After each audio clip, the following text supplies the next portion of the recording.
Hey, Ben Lippin Middle School students, Mrs. Kirkland here.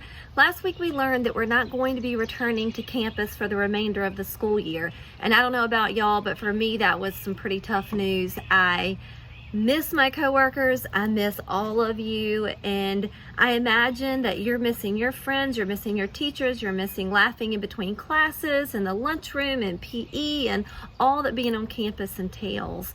And so that disappointment, it hits us all differently. We're wired differently. Some of us want to talk it out. Some of us want to cry it out. Some of us just want to go outside and be active. Some of us withdraw and become quiet.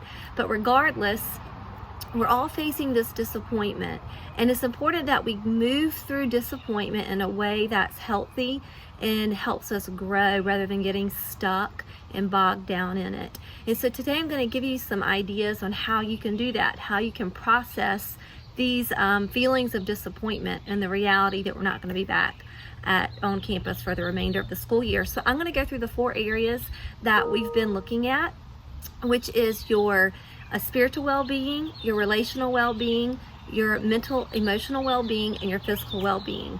And so the idea that I want to give you today for your spiritual well-being is to look at the Psalms. I love the Psalms. When I have the Bible and I'm reading, I just love the Psalms because we see in the Psalms really real people expressing very deep disappointment and sorrow, also joy and encouragement and happiness in who God is. There's so much encouragement and there's so much to be learned and how to express our disappointments. So this week I would invite you to read some of the Psalms. I've given you some ideas in the email that you've gotten. One of my favorites is Psalm 131. That is a treasure to me. It helps me understand how I think. It also helps me learn how to quiet and calm my soul and put my hope in the Lord. Relationally this week, I want to ask you guys to reach out and talk to somebody, okay? I want you to find somebody that you trust, a parent, a friend, somebody that you can talk to about the losses that you're experiencing. It's important that we talk through them, that we process them, that we just name them, honestly, that we give it a name, that we're sad or disappointed or we're frustrated that we can't have baseball or we can't have their track season, that you put those thoughts into some words and share them with somebody. That'll do a couple things for you. You can have support from them, prayer, encouragement, perspective, and you just know you're not going through it alone. And, ask them how they're doing. I think that it'd be good for them to have someone to talk to as well. I want to also look at how we're doing with our minds and what we're thinking. How we think about disappointment is important. Sometimes disappointment will send us into like a negative spiral downward and we just start focusing on all of the bad. But also disappointment, if it doesn't lead us toward that, we can have it lead us toward a challenge.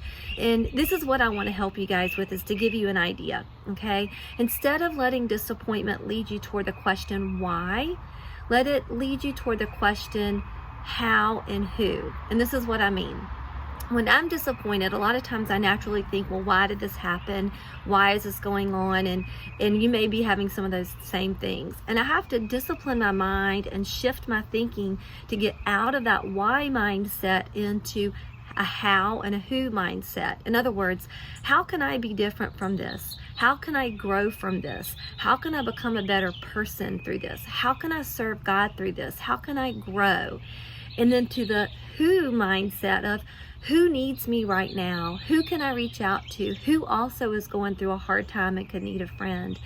Guys, when you go from that why mindset to a how and a who mindset, how you feel on the inside begins to change, and it can take you out of that downward spiral that the why questions can cause. Finally, I want to talk about your physical well-being. It's something I've talked about before, and that's to get outside and to move. If you can get outside, if not, move within your home.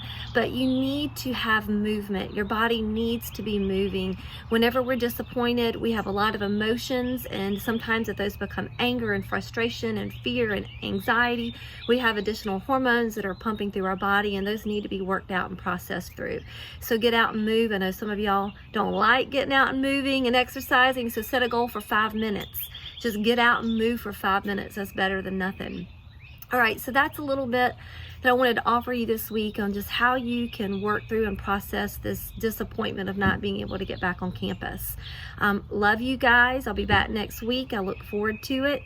If you need anything, reach out to me. I want to help you as much as I can through this, and I hope you all have a great week. Take care. Bye-bye.